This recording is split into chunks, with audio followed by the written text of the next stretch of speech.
Olá, família da paz! Estamos aqui em mais um culto de celebração neste domingo, onde nós temos uma palavra especial para a sua vida. Anote esse tema aí: prosperar é possível. Prosperar é possível. O nosso texto base será em Mateus capítulo 6, o verso de 33 até o 34. Enquanto você encontra esse versículo aí, faz as suas anotações, fazer uma breve introdução sobre esse tema. Prosperar é possível. Quando vemos o significado dessa palavra prosperidade, podemos encontrar uma definição que vai muito mais além daquilo que está relacionado com as riquezas. Pode estar relacionado também com o sucesso, com a felicidade, com você estar feliz em relação a tudo aquilo que você está fazendo e você está vivendo. Então vamos lá, Mateus capítulo 6, verso 33, diz assim: busquem, pois, em primeiro lugar, o reino de Deus e a sua justiça, e todas essas coisas lhes serão acrescentadas. Portanto, não se preocupem com o amanhã, pois o amanhã se preocupará consigo mesmo. Basta a cada dia o seu próprio mal. E falando nos dias de hoje, vemos essa crise que temos passado, mas a palavra crise não é uma novidade quando nós entendemos e estudamos a palavra de Deus. Outras já existiram com intensidades maiores ou menores, proporcionais ao seu devido tempo. Mas hoje é tempo de parar e repensar das nossas prioridades, mas não de qualquer forma, da forma com que Deus quer que nós estejamos pensando. Como disse, o povo de Deus passou por muitas crises e ele sempre conseguiu se reestabelecer. E agora fica a pergunta: será diferente agora? E eu te ajudo a responder: não, não será diferente agora. Nós vamos conseguir superar. E você sabe por quê? Porque a prosperidade é também uma promessa de Deus. E segundo, que Deus não nos abandonou em tudo isso. Pelo contrário, Ele está sempre presente e dando o seu melhor para cada um de nós. Quando Ele criou o jardim, Ele deu o seu melhor, Ele colocou as melhores árvores, as melhores plantas, fez os melhores rios, colocou os melhores animais e preparou tudo da melhor maneira. Quando Ele viu que tudo estava pronto, Ele fez o homem à sua imagem e semelhança, dando o seu melhor. Preparou também uma terra prometida, uma terra onde emana, onde flui, onde provê leite e mel. E como referência, é uma terra fértil, abençoada, abundante em todos os recursos que você pode imaginar. Deus sempre esteve presente e a sua presença hoje está entre nós. Esteve quando Jesus veio à terra, porque Ele era o Emanuel, o Deus conosco. Deu o seu Espírito Santo como promessa para que tivéssemos um Consolador, para que não ficássemos só. E é esse Consolador que habita dentro de todo aquele que crê, de todo aquele que confessa o Senhor Jesus como Senhor e Salvador. E prosperar é possível. E prosperar é possível para vencer esse tempo de crise. Primeiro ponto que eu quero falar nessa celebração, nessa ministração, é a prosperidade familiar. A primeira crise familiar aconteceu ainda no Jardim do Éden, no jardim, ali mesmo no paraíso.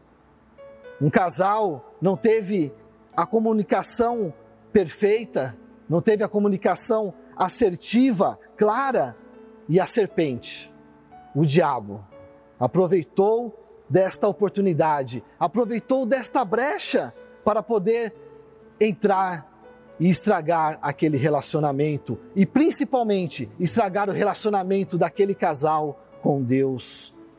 Durante esta pandemia, esse período de isolamento social, muitos casais tiveram crises, tiveram problemas para poder ficar em casa juntos, e as crises foram brotando, foram aparecendo, eles não sabiam o que falar, não sabiam o que fazer juntos. Alguns enfrentavam essa dificuldade e descobriam como é bom estar juntos, fazer as coisas juntos, enquanto os outros ignoravam tudo aquilo e continuavam mergulhados em uma crise. Quando ignoramos uma crise, não ganhamos nada, apenas perdemos. Quando enfrentamos a crise, nós saímos mais fortes. John Maxwell, um célebre escritor, tem em um dos seus livros o título que diz: às vezes ganhamos e às vezes aprendemos.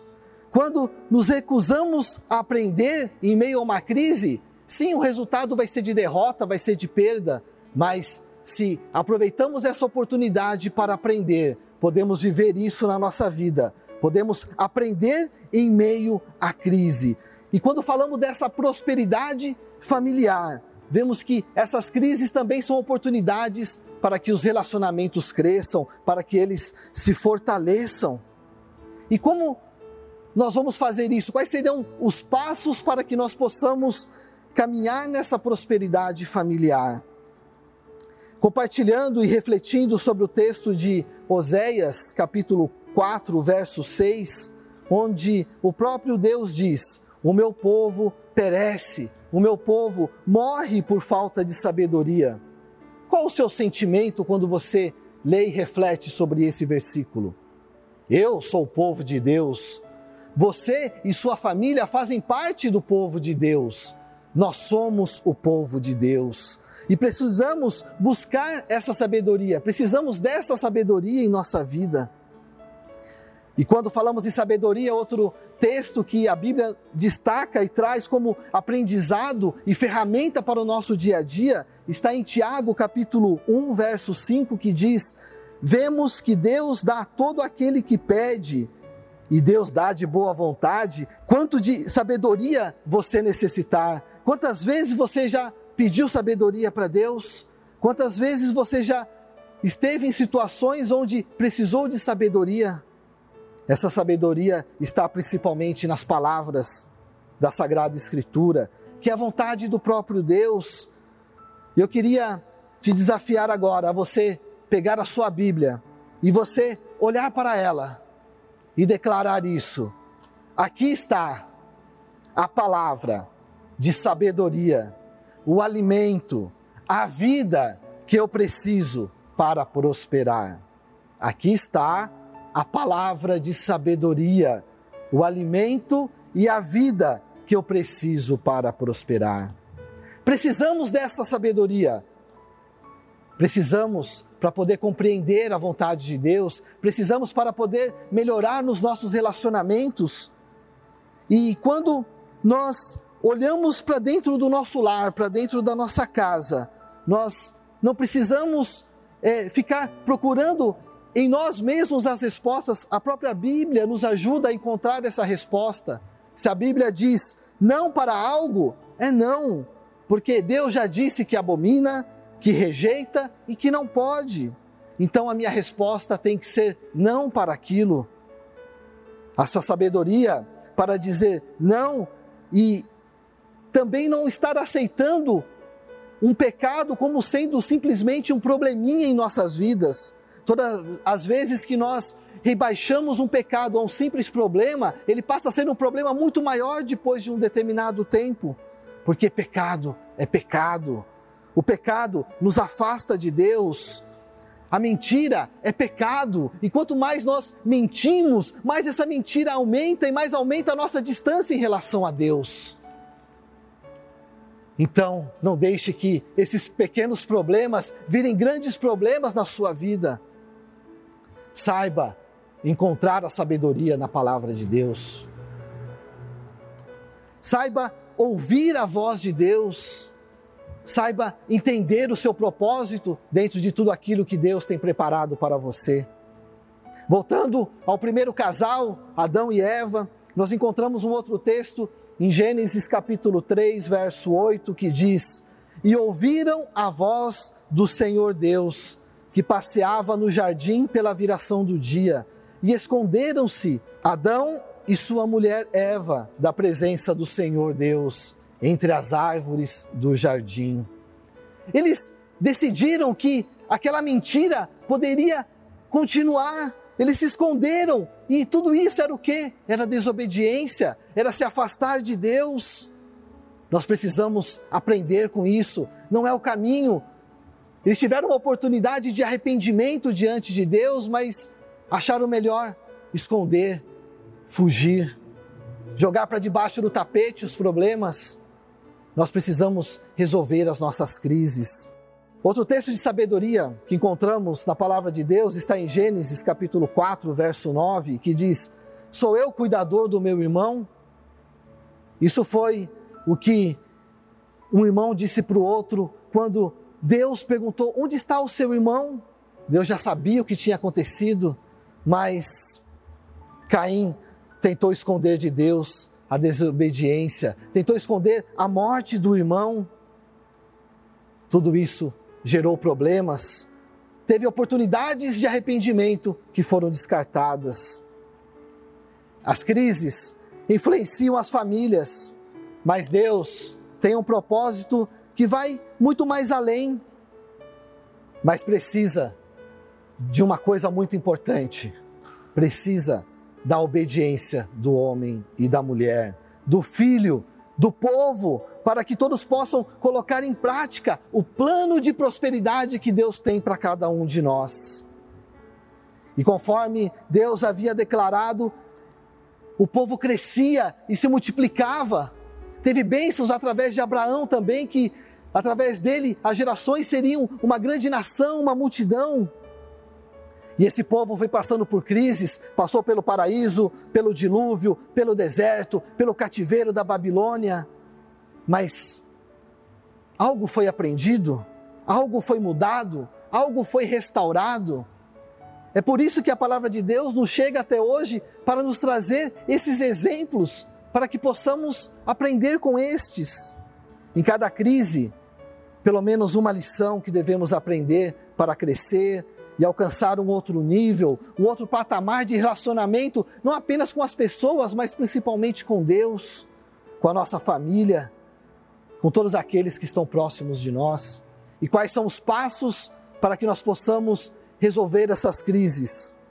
Arrependimento, a busca constante de Deus, aprender com o ensino de Deus, viver em comunhão com os irmãos, com a família, com Deus. A palavra de Deus diz em Salmo 133, ó, quão bom e agradável é viverem unidos os irmãos. Então isso é bom, isso é agradável, isso nós precisamos continuar buscando. Então, esse primeiro ponto, a prosperidade familiar, vem com o aprender de Deus. A prosperidade familiar vem com o aprender de Deus. Segundo ponto, prosperando nas crises.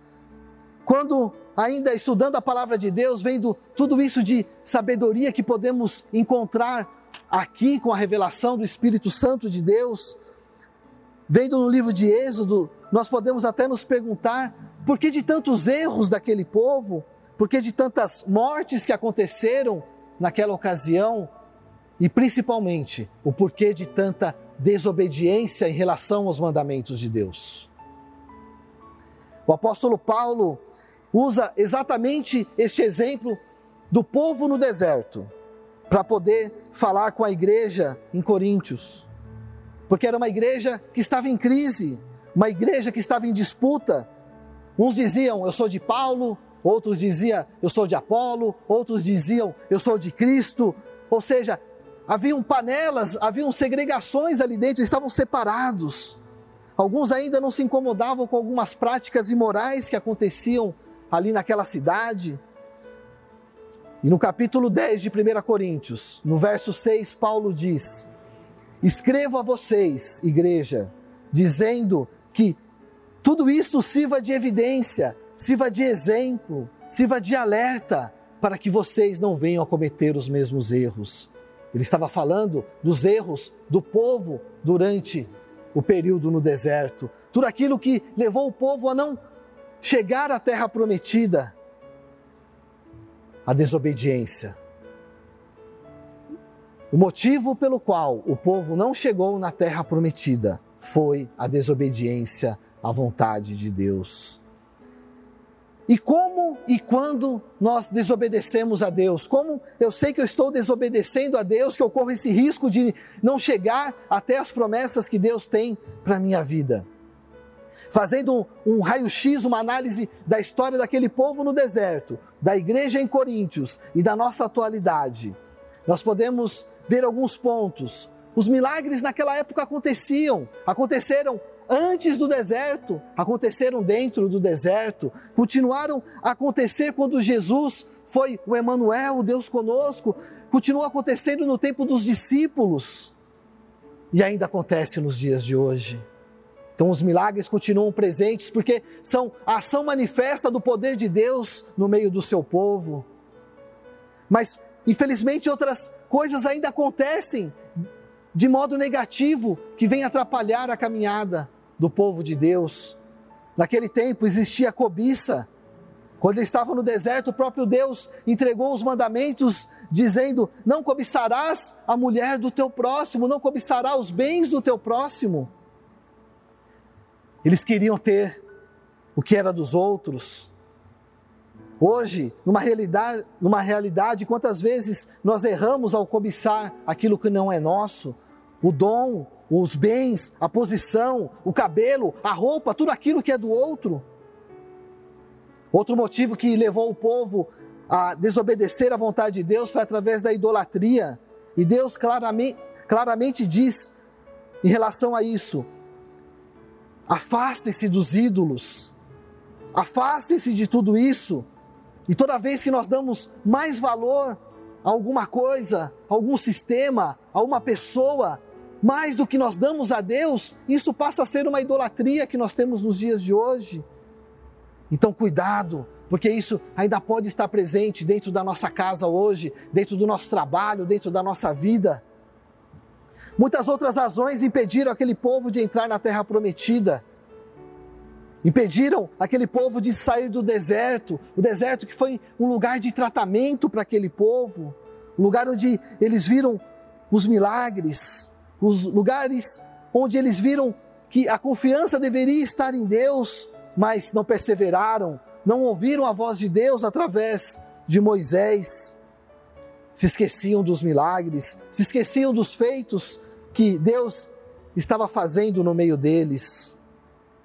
Então, nesse segundo ponto, se nós queremos perseverar em meio às crises, nós precisamos vencer nesse deserto, perseverar nesse deserto, ouvir a voz de Deus nesse deserto, para que nós possamos continuar caminhando.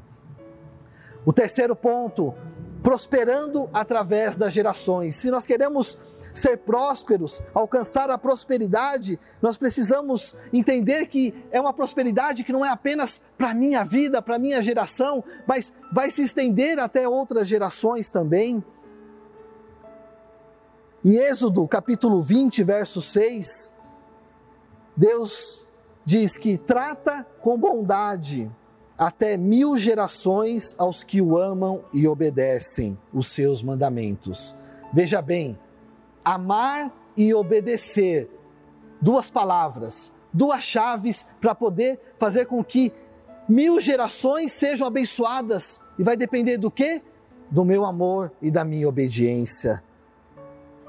Mas sozinhos nós não conseguimos dar sequer um passo dentro desse objetivo. Precisamos da ajuda do Espírito Santo de Deus para nos fortalecer, para mudar.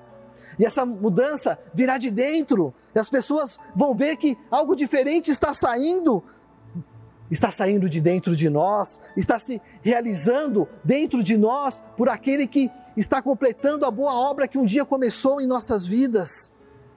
E não vai parar por aí, porque a promessa é que vai chegar até 1000 gerações.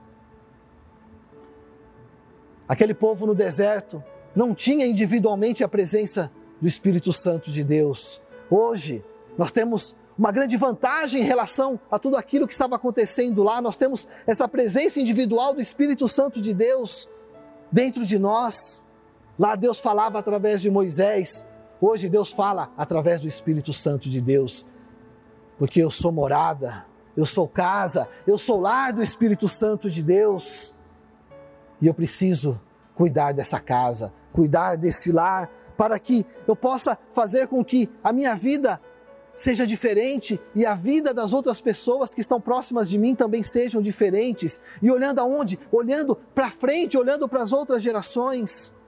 E quando nós falamos de gerações, nós falamos de filhos. E nos filhos é onde começam as nossas 1000 gerações. Em Salmo 127:4 diz: os filhos são como flechas na mão do arqueiro. Irão mais longe do que nós. Seus filhos irão mais longe do que você. Irão mais longe do que eu. Eles irão além. Mas eles precisam ir na direção correta. E se eles são como flechas na mão do arqueiro, e eu e você somos esses arqueiros, nós precisamos apontar para o lugar correto. Precisamos apontar para onde nós entendemos que Deus tem o melhor para eles, para onde Deus revelou as promessas de prosperidade para eles. Essa é uma grande responsabilidade para os cuidadores, para os pais, fazer com que os filhos estejam nesse caminho. A palavra diz para inculcar desde pequenininho, para que quando eles cresçam, eles não esqueçam de estar aonde? De estar nesse caminho de bênção. Então, papai, mamãe, cuidador, preste atenção, cuidado para onde você está apontando para que seus filhos estejam caminhando. Tenha certeza que você está colocando eles no caminho certo, no caminho do amor e no caminho da obediência, para que, através dele, mais 1000 gerações também possam ser abençoadas. E aí isso vai se perpetuar de geração em geração. E colocando esses 3 pontos que nós falamos aqui, para vencer esses tempos de crise, para ver que prosperar é possível, a prosperidade familiar começa dentro de casa primeiro, começa com a nossa atitude, com os nossos relacionamentos, e aí nós vamos ver que nós vamos poder vencer outras crises também fora da nossa casa, no nosso trabalho, na nossa sociedade. Nesta semana estava ouvindo uma entrevista de um ex-presidente que ele falava que já tinha vivido muitos momentos, muitas crises, mas em nenhum outro momento ele havia vivido 3 crises simultâneas ao mesmo tempo. Uma crise na saúde, uma crise econômica, uma crise política, e as pessoas acham que isso não é o suficiente, ainda ficam criando outras crises particulares dentro da vida dela, dentro da sua cabeça, da sua mente, criando problemas onde não deveria ter problema, deveria ter amor e obediência. Então Deus quer falar para você hoje: prospere, vença nas crises, cuide das gerações, que é o 3º ponto que nós vimos aqui. E fechando esses 3 pontos, aquela igreja que Paulo escrevia em Coríntio não tinha todas as cartas que nós podemos ter acesso hoje aqui no Novo Testamento, porque hoje nós podemos ser alertados, nós podemos ser ensinados, nós podemos servir de exemplo para eles, para os nossos filhos. Podemos servir de exemplo porque nós aprendemos aquilo que está escrito na palavra de Deus.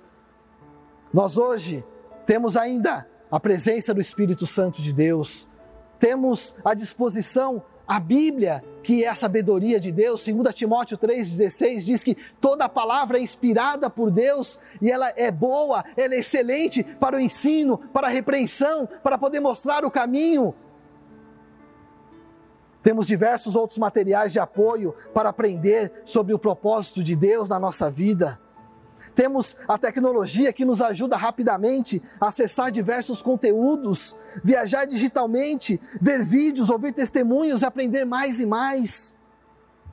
Mas acima de tudo isso, nós temos que saber que não vai ser a tecnologia, não vai ser uma internet rápida, não vai ser um excesso de livros ali armazenados dentro da minha casa que vai fazer com que eu vença a crise.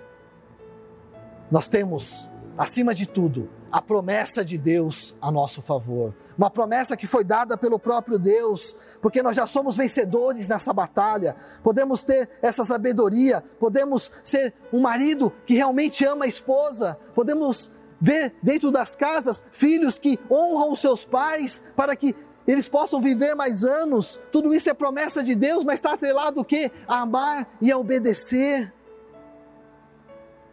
Aquele povo lá no deserto teve fome, mas o Deus foi próspero, colocou para eles o pão, colocou um maná a cada dia. O povo teve sede, e Deus transformou até águas amargas em águas doces. O povo ia seguindo Jesus, com fome. Jesus pede para que eles parem, que eles se aquietem, que eles sentem, e a partir de 5 pães e 2 peixinhos, Ele faz um grande milagre, Ele faz uma multiplicação que pode continuar fazendo ainda na sua vida hoje.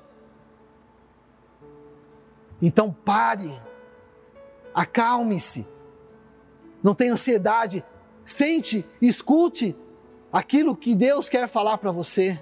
Escute a voz através do Espírito Santo de Deus. O milagre já está chegando aí na sua casa, o milagre já está chegando aí na sua vida. Deus também quer fazer um milagre através dos 5 pães e 2 peixinhos que você tem aí na sua frente, na sua casa. Basta nós oferecermos isso diante de Deus, porque Jesus só pôde fazer um milagre porque foi levado até Ele esses 5 pães e esses 2 peixes, e a partir deste pouco, muito foi feito. Qual é o pouco que você está disposto a apresentar diante de Deus hoje? Qual é o pouco que você está disposto a fazer para sair dessa crise, para vencer essa crise familiar, para vencer essa crise que nós estamos passando na sociedade? Para sair desse deserto que parece infinito, mas Deus não nos colocou para ficar infinitamente no deserto. No final desse deserto existe uma terra prometida, existe a terra da promessa, uma terra onde tudo é fartura, onde tem mel, onde tem leite, onde tudo é frutífero, onde você vai ver a abundância daquilo que Deus quer fazer na sua vida. Deus é o mesmo hoje, daquele que fez os milagres no passado. Nós precisamos amar e obedecer. E ainda mais um detalhe que faz toda a diferença, o detalhe da oração. A palavra de Deus fala que muitas vezes nós não recebemos porque pedimos mal. Então faz um ajuste aí em como você está pedindo. Se você não está recebendo, que pode ser que você está pedindo mal, está pedindo para o seu próprio interesse, porque a Bíblia fala que não recebemos quando pedimos para o nosso próprio interesse. Busque o reino de Deus e a sua justiça em primeiro lugar, e tudo lhe será acrescentado. Esse é o primeiro caminho que devemos buscar, o caminho de colocar o reino de Deus acima de todas as coisas. Isso vai nos ajudar a combater a idolatria, muitas outras coisas, mas buscar o reino de Deus com amor e obediência, pedindo corretamente, nós vamos receber, nós vamos prosperar. E nós vamos ver que Deus realmente colocou tudo à nossa disposição. E quando eu digo tudo, é tudo, porque prosperar é possível. E se a palavra de Deus diz que é para buscar em primeiro lugar o reino de Deus e a justiça, e as demais coisas serão acrescentadas, não seja tolo de buscar as outras coisas primeiro. Seja sábio e busque a palavra de Deus, busque o reino de Deus em primeiro lugar. A presença do Espírito Santo de Deus, a palavra de Deus e a salvação através de Jesus Cristo também fecham todo esse pacote de ingredientes que nós precisamos ter diariamente na nossa vida, esse pacote de hábitos que nós precisamos ter, que nós precisamos desenvolver. A presença do Espírito Santo de Deus, conversando com Deus através da oração, estudando a palavra, tendo certeza da nossa salvação e vivendo com amor, com obediência. E esse temor a Deus que pode resumir todas essas outras coisas, para que nós possamos prosperar. E aí você vai poder dizer para o seu filho, para o seu neto e para as outras 1000 gerações, você vai deixar esse recado: prosperar é possível. Prosperar é possível. Por quê? Porque eu aprendi a amar, eu aprendi a obedecer através dos ensinos da palavra de Deus.